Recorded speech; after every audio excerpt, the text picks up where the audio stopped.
So this year I really wanted to show exactly what it is that the Miss London organisation is doing for charity, because the pageant industry itself seems to receive such bad press even now, despite the fact that it's saying girls are raising millions of pounds per year for charities.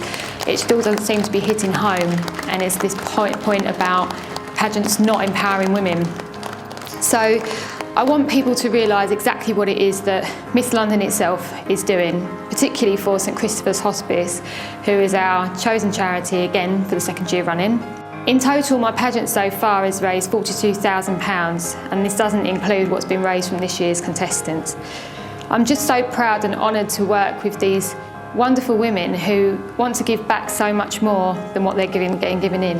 And I think it's really important that we start to take note of that you can still be beautiful in society and have brains and have beauty and be a charitable person. With the likes of social networking nowadays, it's an amazing platform for advertisement, free advertisement in some ways.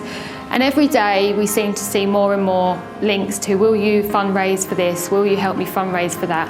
And they're all amazing charities and they're all amazing purposes, but obviously there is only so many charities that we can donate to. What I want to do this year is really show you exactly what it is that the money is going towards, and hoping that you will in some way want to raise awareness yourself or even donate a small amount of money to the non-government funded hospice St Christopher's. Getting to meet two people this year, Jade Manning, 17 or just turned 18, diagnosed with cancer, still not in remission, and the amazing Junior, who continues to be a patient with St Christopher's, not only has hit home to me, but hit home to the girls exactly what it is that the St Christopher's Hospice continues to do and is doing every day for the children and young adults in the UK. Please take a look at this video and hopefully it will hit home for you too.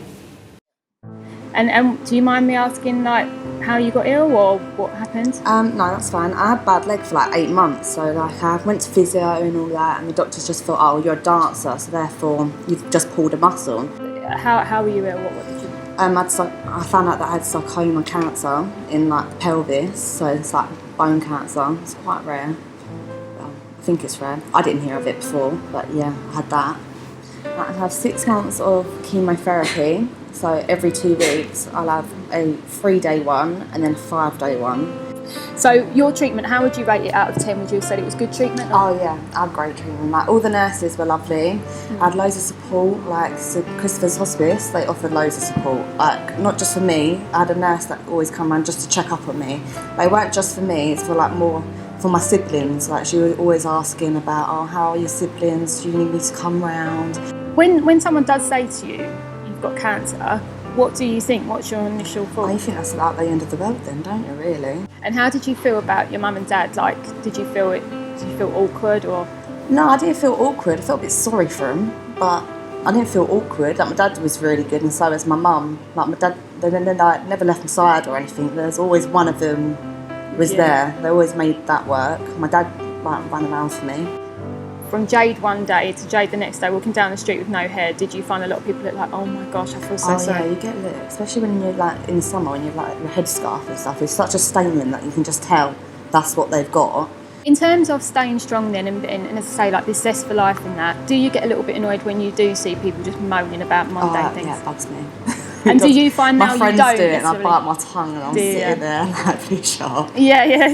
But then they say they can't tell me stuff. I was you can tell me anything you want, it don't bother me now. We can learn so much from this girl, and I really, really mean that. She just turned 18, and you won't understand, you're not actually in remission either, are you, necessarily? So she's actually still, she's still ill technically.